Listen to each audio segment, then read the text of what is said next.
back at Up North at 4. As more and more people lean towards a sober lifestyle, non-alcoholic alternatives like energy drinks have risen in popularity, especially amongst young adults and Gen Z consumers. Besides non-alcoholic beverages, mocktails have become quite the trend. Joining us now to discuss and share some fun mocktail recipes is lifestyle expert Hilary Sheinbaum. Hi, Hilary. So great for you to join us today. Thanks so much for having me. So we have energy drinks that are rising in popularity and now mocktails for this sober curious movement. What would you say are some fun mocktail recipes for us to enjoy for this holiday season? Yeah, so one of my favorite mocktail recipes is called the Tropical Vibe Salsarita, and you make it by taking a glass and filling it halfway with ice. Then you're going to take a cup of Tropical Vibe Celsius, which is a sparkling drink, and it's going to add effervescence with flavors of pineapple and starfruit.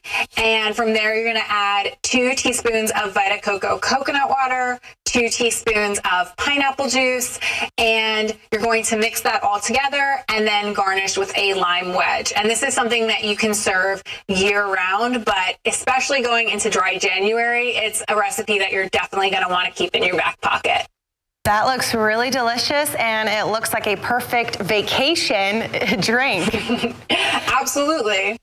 So tell us, just for the viewers out there, besides, mocktails, right? So tell us about a bit about the sober curious movement, and why do you think younger generations now are turning away from alcoholic beverages? Yeah, so the Sober Curious movement is all about reducing alcohol consumption. Gen Z is really spearheading this and at the forefront. They are drinking far less alcohol than older generations, and that's because they are very wellness focused, they are health-centric consumers, and they're looking for alternatives to alcohol. So you might have seen on social media, there are, mocktail recipes with beautiful garnishes, and that is definitely a trend that is only going up from here. Right, and I think that is a good point to make, especially with everything that's going on these days anyway, to kind of stray away from all of that. And with the new generation, they're kind of implementing that, so to speak. So you did write the book, The Dry Challenge, How to Lose the Booze for Dry January, Sober October, and any other alcohol-free month. And with the new year coming in now, people setting New Year's resolutions, some might want to actually try out the Dry January as kind of a challenge, and some might not know where to start, how to start. So what would you say are some tips, some advice on how to get started and how to really proceed with it? Absolutely. So some of my favorite tips are recruiting a friend, because there is strength in numbers, and you can have somebody that will help plan activities with you that don't revolve around alcohol. You can also vent and commiserate if you're having a hard time. The second is to plan those activities that don't revolve around alcohol. So that might be going on a hike or going bowling or doing things that you love to do in your spare time that aren't at the bar or, drinking.